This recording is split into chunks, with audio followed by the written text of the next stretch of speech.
श्री कृष्ण कहते हैं कि हे अर्जुन, जिस काल में शरीर त्याग कर गए हुए योगी जन तो वापस न लौटने वाली गति को और जिस काल में गए हुए वापस लौटने वाली गति को ही प्राप्त होते हैं, उस काल को अर्थात दोनों मार्गों को कहूँगा। जिस मार्ग में ज्योतिर्मय अग्नि अभिमानी देवता है, दिन का अभिमानी देवता है,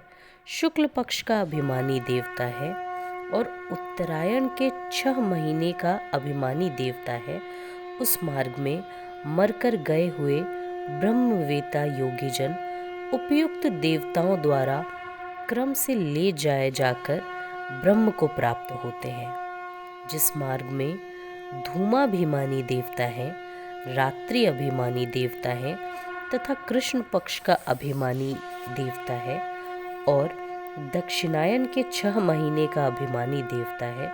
उस मार्ग में मरकर गया हुआ सकाम कर्म करने वाला योगी उपयुक्त देवताओं द्वारा क्रम से ले गया हुआ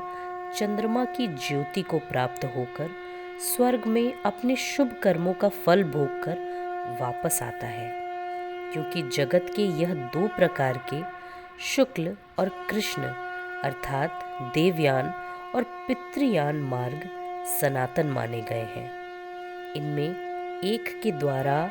गया हुआ जिससे वापस नहीं लौटना पड़ता, उस परम गति को प्राप्त होता है और दूसरे के द्वारा गया हुआ फिर वापस आता है अर्थात जन्म मृत्यु को प्राप्त होता है। हे पार्थ, इस प्रकार इन दोनों मार्गों को तत्व से जानकर कोई भी योगी मोहित नहीं होता। इस कारण हे अर्जुन, तू सब काल में संबुद्धि रूप योग से युक्त हो अर्थात निरंतर मेरी प्राप्ति के लिए साधन करने वाला हो। योगी पुरुष इस रहस्य को तत्व से जानकर वेदों के पढ़ने में तथा यज्ञ, तप और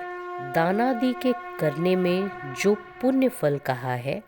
उन सबको निसंदेह उल्लंघन कर जाता है और सनातन परम पद को प्राप्त होता है।